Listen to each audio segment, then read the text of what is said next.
आखिर ये कहां लिखा है संविधान में कि किसी मुस्लिम बाहुल्य क्षेत्र में हिंदू शोभा यात्रा नहीं निकल सकती?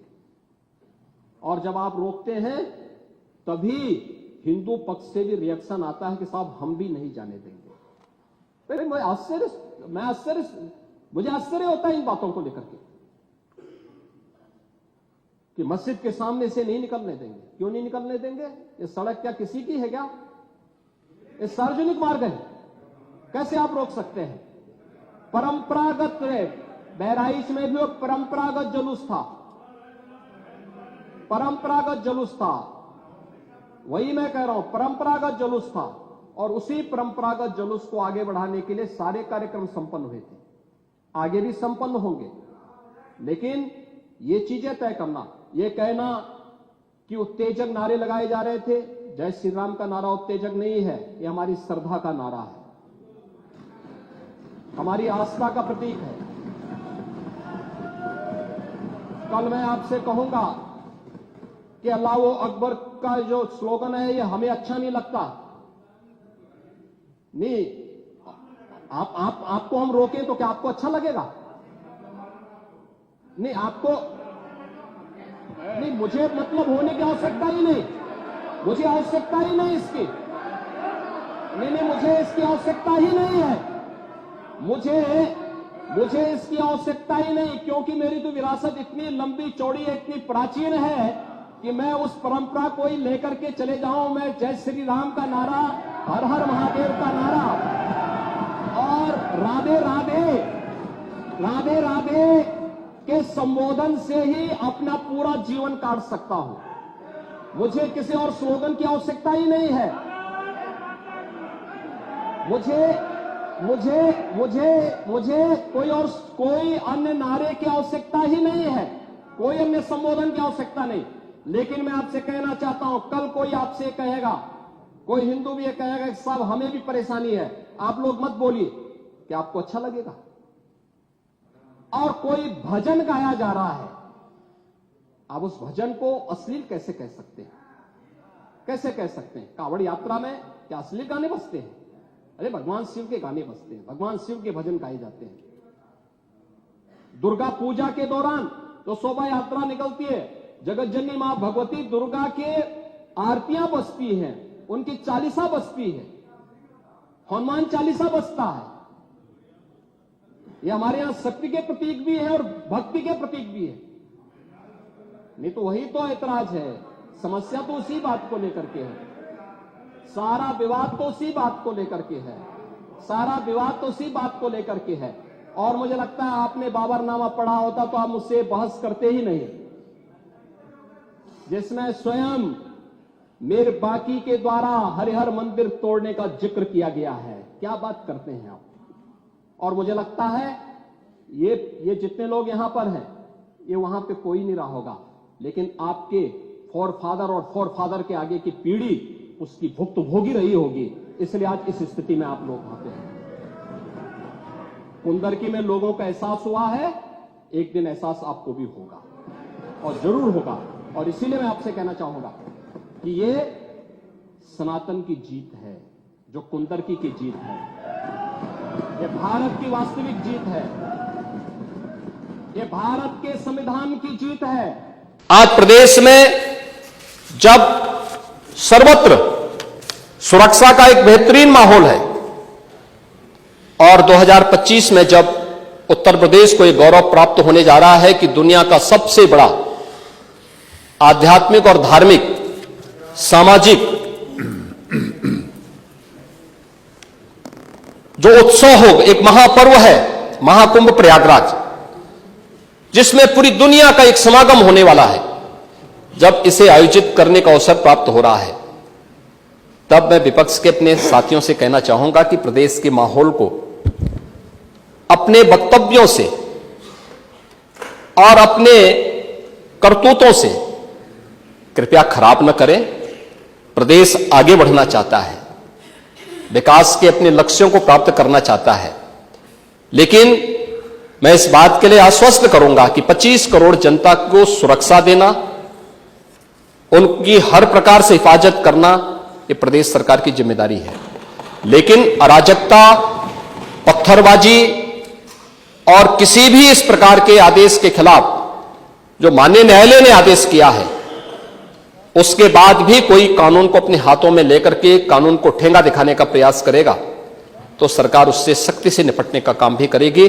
और वही सख्ती वहां पर आवश्यक है जहां पर लोगों ने माहौल खराब करने का प्रयास किया है। एक भी निर्दोष नहीं जाएगा। जितने भी विजुअल्स होंगे उसके वीडियो फुटेज हैं, गोली चलाते हुए, कट्टा लहराते हुए, तलाशी के दौरान पत्थरबाजी करते हुए, घरों के छतों के ऊपर जो पत्थर रखे गए हैं, ये सारी विजुअल्स सब हमारे पास हैं और उसके अनुरूप ही कार्रवाई होगी। हां, ये जरूर आश्वस्त करते हैं कोई निर्दोष के खिलाफ कोई कार्रवाई नहीं होने वाली। अब तक नहीं हुई है, आगे भी नहीं होगी। लेकिन कोई दोषी होगा उसको कोई बचा भी नहीं पाएगा। यह भी मैं इस सदन के माध्यम से पूरे प्रदेश के अंदर बहुत स्पष्टता के साथ कहना चाहूंगा कि सरकार की जीरो टॉलरेंस की नीति पहले दिन से है। अपराध और अपराधियों के प्रति, दंगों और दंगाइयों के प्रति वही जीरो टॉलरेंस की नीति के साथ सरकार कार्य करेगी। संभल की घटना या कुंदरकी की जीत, जैसे ही आपके खटाखट की असलियत सामने आई, जनता ने कहा सपाचट। उपचुनाव में 9 में से 7 तो भारतीय जनता पार्टी और एनडीए गठबंधन जीता है। और यही नहीं, सीसामऊ और करहल, याद करिए 2022 में समाजवादी पार्टी ने करहल में 70,000 से लगभग 67,000 से जीती थी। इस बार वह मात्र 13-14,000 तक आ गई है। और भी चच्चू थोड़ा वहां पे कृपा कर लिए, नहीं तो वहां भी सपाचट तय था। अगली बार होगा, अगली बार होगा चच्चू। अरे आप चिंता मत करिए, देख लेना, अगली बार कुछ नहीं रहे, बहुत ज्यादा रहे। अगली बार सीसामऊ में भी बाल बाल बच गए।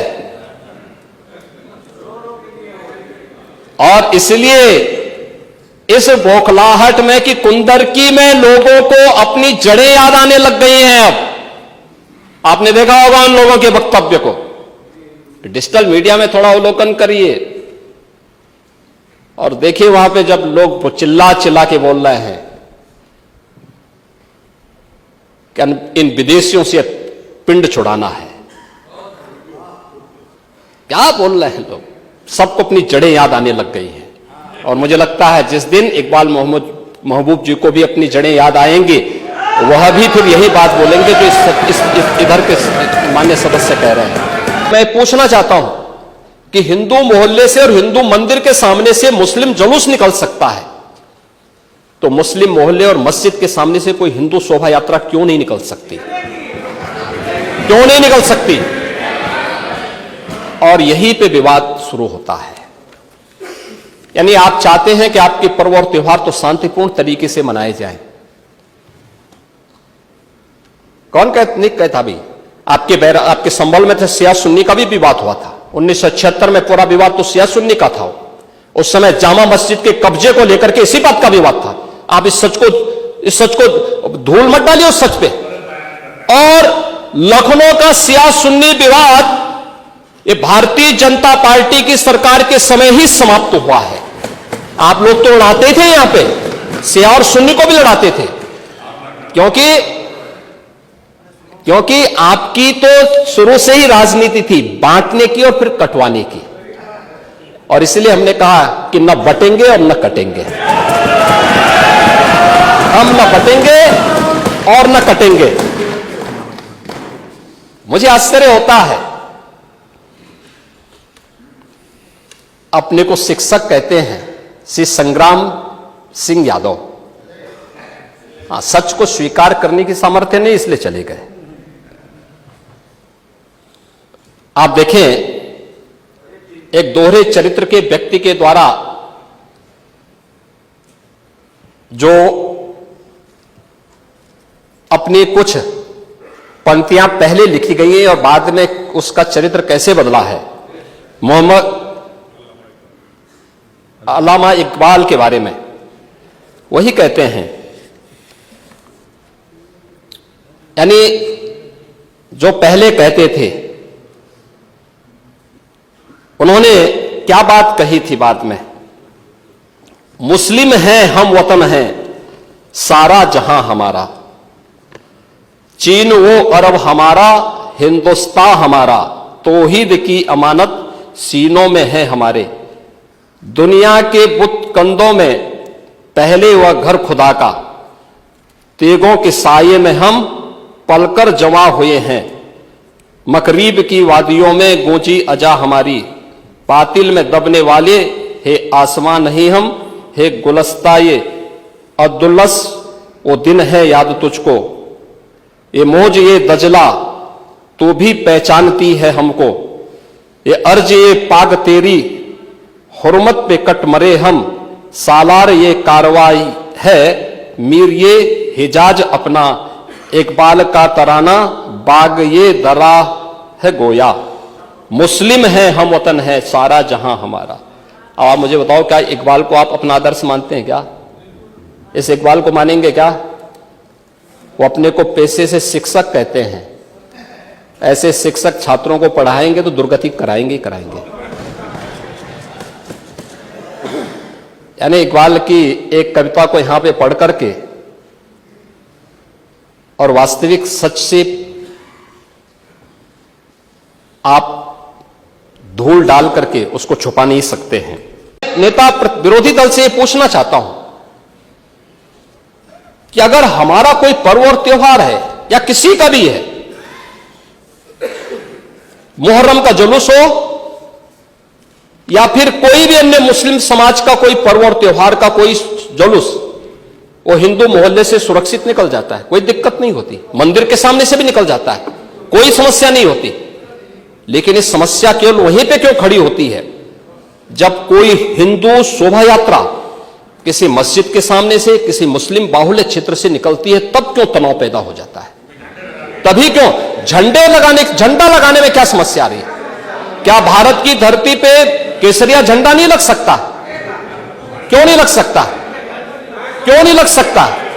मैं यही पूछना चाहता हूं, आखिर ये दंगे क्यों किए जाते हैं? और बहराइच का मामला, महाराजगंज उस कस्बे का जहां के बारे में आप कह रहे हैं कि लगातार मुस्लिम बस्ती थी, मोना जी ने भी इस बात को कहा कि बस्ती थी, प्रशासन नहीं था, 4 कंपनियां पुलिस थी वहां पे, और दंगा सड़क पे नहीं हो रहा था, गोली घर के अंदर से चल रही थी। जिस निर्दोष राम गोपाल मिश्रा की हत्या हुई, वह घर के अंदर से गोली चला करके उसकी निर्मम हत्या की गई। हमें इस सच्चाई को स्वीकार करना चाहिए। ये दंगा सड़क पे आमने सामने नहीं था। अगर पुलिस घर के अंदर घुसती तो लोग फिर कुछ और आरोप लगाते। पुलिस ने बचाव करने का अपना प्रयास किया, 4 कंपनियां वहां पे थी, और आप कह रहे हैं कि माननीय मोना जी ने भी कहा कि भारतीय जनता पार्टी के विधायक ने आरोप लगाए। भारतीय जनता पार्टी के विधायक ने इस हल्दी की घटना को लेकर के नहीं, इस महाराजगंज कस्बे की घटना को लेकर के नहीं, ये उस समय बहराइच कस्बे में थे, और बहराइच कस्बे में इनकी गाड़ी पर हमला हुआ, जो वहां से 30-35 किलोमीटर दूर है। वहां पे एक पथराव हुआ था। मैंने भी इनको कहा था, मैंने कहा देखो तुम्हारे उस क्षेत्र में दंगा हुआ है, तुम वहां तत्काल जाओ, लोगों को कंट्रोल करो। लेकिन उसको कैसे तोड़ मरोड़ करके प्रस्तुत किया जा रहा है। इन्होंने जो तहरीर दी वो दूसरे मामले में दी है, उसका इस घटना से कोई लेना देना नहीं, लेकिन उसको किस तरीके से जोड़ करके देखा जा रहा है। उस मूल संविधान की प्रस्तावना को एक बार पढ़िए। मौलिक कर्तव्यों के बारे में, मौलिक अधिकारों के अध्याय के चित्र को देखिए। अलग अलग उन आर्टिकल के उस पृष्ठों का अवलोकन करिए, आपको उसमें राम भी नजर आएंगे, कृष्ण भी नजर आएंगे, लंका दहन के उपरांत बजरंगबली भी नजर आएंगे, ज्ञान का उपदेश देने वाले बुद्ध भी नजर आएंगे। भारत की समृद्ध परंपरा का दर्शन आपको उस संविधान में मिलेगा जो बाबा साहब भीमराव अंबेडकर ने दिया था। लेकिन उस मूल संविधान में कहीं भी धर्मनिरपेक्ष या पंथ निरपेक्ष या फिर समाजवाद शब्द नहीं है, और यह आप सबकी आंखों को खोलने वाला होना चाहिए। आप लोग संविधान में बदलाव की बात करते हैं। जिन लोगों ने संविधान का गला घोंटा, उनका पिछलग्गो बन करके केवल सत्ता हथियाना चाहते हैं, जनता की आंखों में धूल झोंकना चाहते हैं। ये नहीं हो सकता। ये देश आपको नहीं करने देगा, और वह प्रति आपको दी गई है, आप उसका अवलोकन करिए। और मैं नेता विरोधी दल को इसलिए बोलना चाहता हूं, बुद्ध ने करुणा और मैत्री का संदेश उस कालखंड में दिया था जब विदेशी हमले होने शुरू हो गए थे। लेकिन उससे पहले राम ने कहा था, निस्सरहीन करो मही भुज उठाए प्रण कीन। उससे पहले भगवान कृष्ण ने भी कहा था, परित्राणाय साधूनाम विनाशाय च दुष्कृताम। और हम तो राम और कृष्ण को ही मानते हैं, बुद्ध पर विश्वास करते हैं, उन्हीं को आदर्श मान करके हम लोग कार्य करते हैं। मैं केवल एक बात कहना चाहता हूं कि अगर संभल के बारे में हम जब बात करते हैं महोदय, एक लंबा सिलसिला है इस संभल का, और अगर मैं संभल की जब चर्चा करता हूं तो संभल में कैसे माहौल खराब किया गया वहां पे।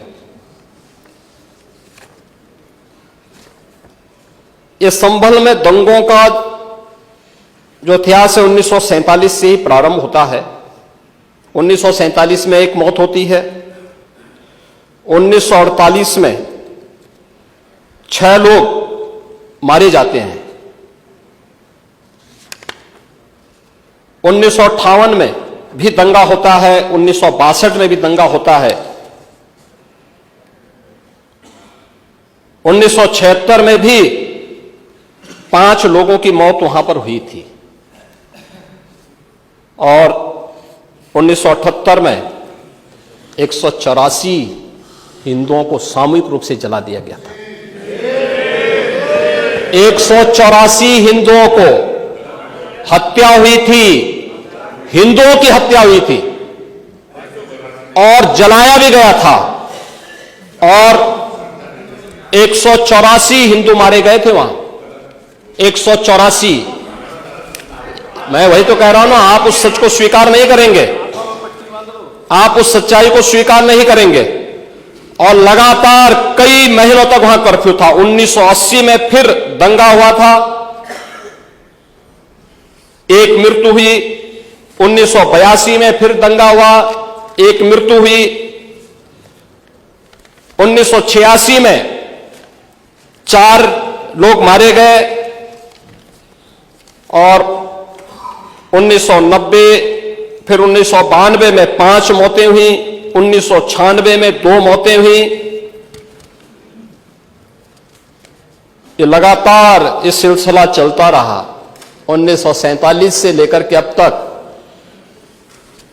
209 हिंदुओं की निर्मम हत्या वहां हुई है संभल के अंदर, 209 हिंदुओं की। और एक भी बार किसी ने उन निर्दोष हिंदुओं के लिए कभी 2 शब्द नहीं कहे, उनके प्रति, उन परिवारों के प्रति संवेदना के शब्द नहीं कहे। महोदय, जो आज घड़ियाली आंसू बहा रहे हैं, ये लोग कभी भी उन निर्दोष हिंदुओं के बारे में कभी 2 शब्द नहीं कहे। वहां पर 1978 में जो दंगा हुआ था महोदय, किस प्रकार की स्थिति थी। एक वैश्य जिसने सबको उधार दे रखा था पैसा, और उस बात को मानता था कि साहब मैं तो सबको पैसा देता हूं, मेरे यहां तो सब व्यवसाय के साथ जुड़े हुए हैं, अगल बगल के हिंदू दंगा होने के बाद उनके घर में इकट्ठे होते हैं।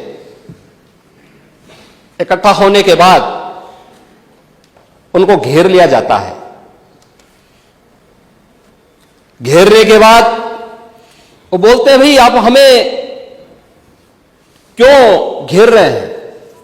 कहा जाता है, नहीं, क्योंकि तुम इन हाथों से पैसा मांगोगे, इसलिए उनके हाथ काटे जाते हैं, फिर उनके पैर काटे जाते हैं और फिर उनका गला रेंत करके हत्या होती है। ये लोग सौहार्द की बात करते हैं। शर्म नहीं आती इन लोगों को सौहार्द के बारे में चर्चा करने की? 1978 से जो मंदिर आज निकल रहा है, 1978 से इन लोगों ने कभी खोलने नहीं दिया उस मंदिर को, जो आज बजरंगबली का मंदिर निकल रहा है। जो वहां पर आज 22 कुएं किसने बंद किए थे? इन 22 कुओं को भी वहां पे बंद किया गया।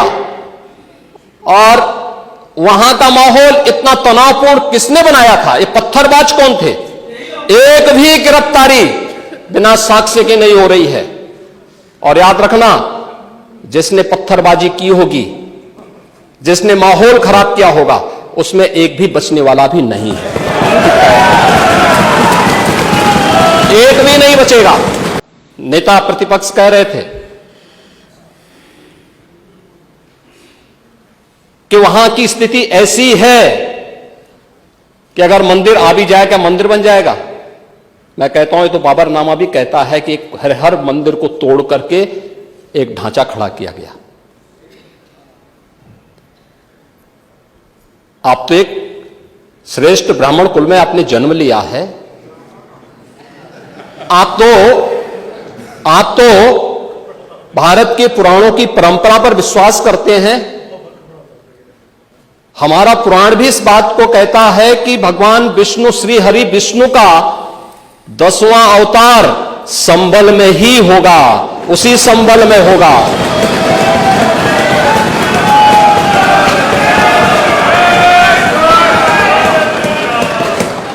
और यह तो केवल सर्वे की बात थी। माननीय न्यायालय के आदेश पर जिलाधिकारी का मतलब जिले का एडमिनिस्ट्रेटिव हेड, पुलिस अधीक्षक उस जिले की पुलिस फोर्स का मुखिया है। इनका दायित्व है कि शांतिपूर्ण तरीके से किसी सर्वे के कार्यक्रम को वहां पे संपन्न करना, माननीय न्यायालय के आदेश को अक्षरशः अनुपालन करना।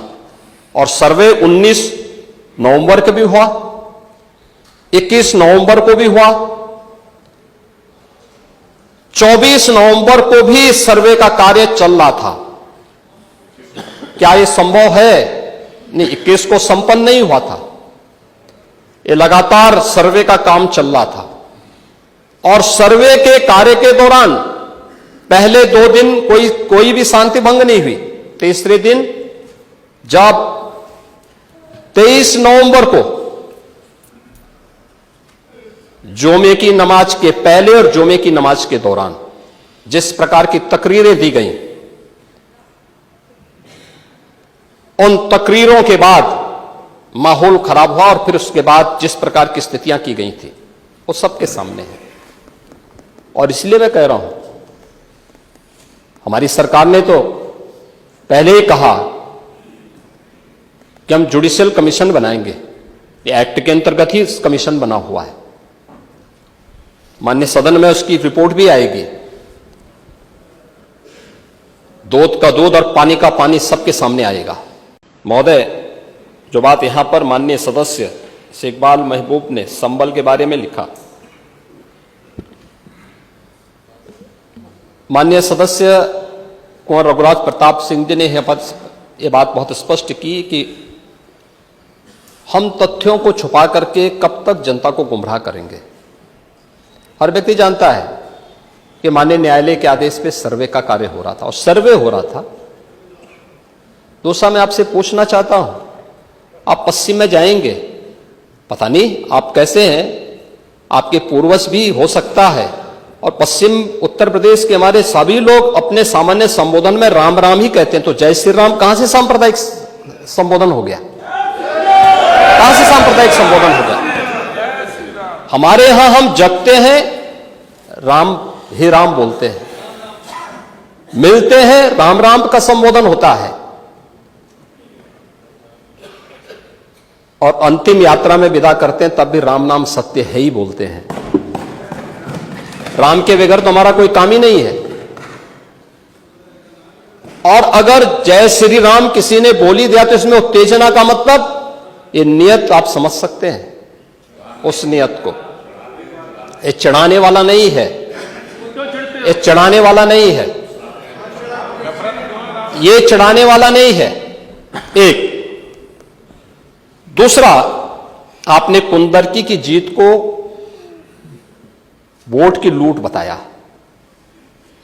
आप एक सदस्य का अपमान कर रहे हैं। आपके सदस्य की तो जमानत जब्त हो गई वहां पे। और क्या ये सच नहीं है? इस समय तो आज डिजिटल मीडिया का है। वहां का पठान, वहां का शेख सब कह रहे साहब हमारे पूर्वज तो हिंदू थे, और आप भी, आपके पूर्वज भी हिंदू थे। क्या ये सच नहीं है? और क्या ये सच नहीं है कि देशी और विदेशी मुसलमानों की आपसी भिड़ंत है जो वर्षों की लड़ाई को लेकर के वहां चल रहा है? आप लोग सच पे पर्दा डालने का प्रयास कर रहे हैं, लेकिन एक चीज नोट करना कि सूर्य को, चांद को और सत्य को बहुत देर तक छुपा कोई नहीं सकता है, और सत्य जरूर सामने आएगा। और उसी सत्य के बारे में कहा जा रहा है। हमारे नेता, विरोधी दल, वरिष्ठ सदस्य हैं, इस सदन के माननीय अध्यक्ष भी रहे हैं, और प्रदेश सरकार में मंत्री के रूप में भी उन्होंने कार्य किया है। एक लंबे समय से सार्वजनिक जीवन में है।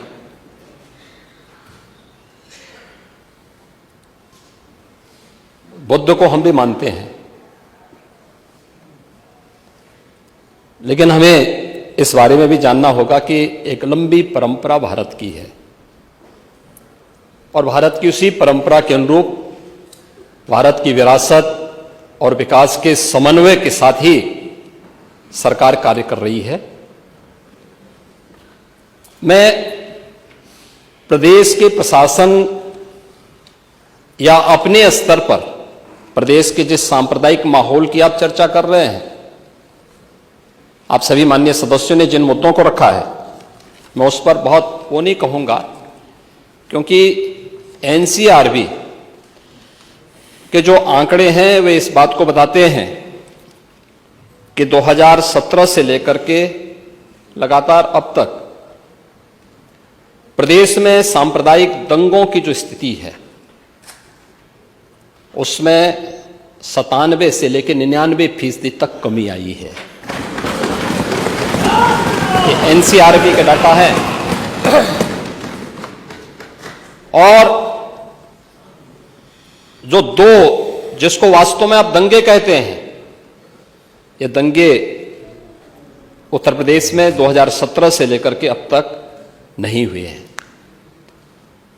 और मैं वही आपके पिछले कार्यकाल के दौरान बताता हूं, 2012 से 2017 के बीच में, ये भी एनसीआरबी के ही डाटा है, प्रदेश में 815 सांप्रदायिक दंगे हुए और 192 लोगों की मौत उसमें हुई है। मैं उस पर चर्चा करूंगा। उससे पहले भी 2007 से 2011 के बीच 616 ऐसे सांप्रदायिक घटनाएं हुई हैं जिनमें 121 लोगों की मौत हुई थी।